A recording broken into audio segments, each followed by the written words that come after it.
Kansas City, Missouri police officers are resigning and retiring in record numbers as sworn officers say they've had enough.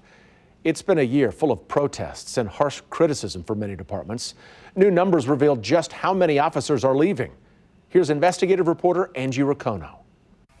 The president of the police union says it's time to talk about this. A record number of officers are leaving and there will be consequences. A record number of homicides. Protests across the city. They think that's their right. Calls for the chief to resign. I intend to stay in my position. Throw in a pig head. Yes, that really happened this summer.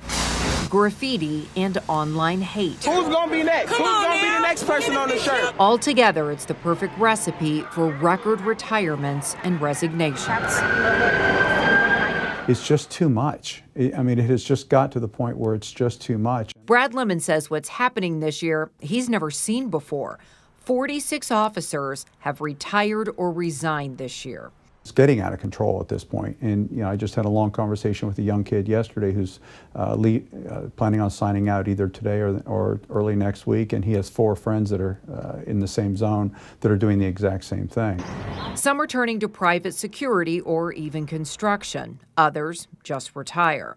We're going to lose about 100 to 110 officers this year, which is a huge increase over any other year we've ever had. If that happens, Kansas City will lose close to 10% of its police force. This reflects a nationwide trend.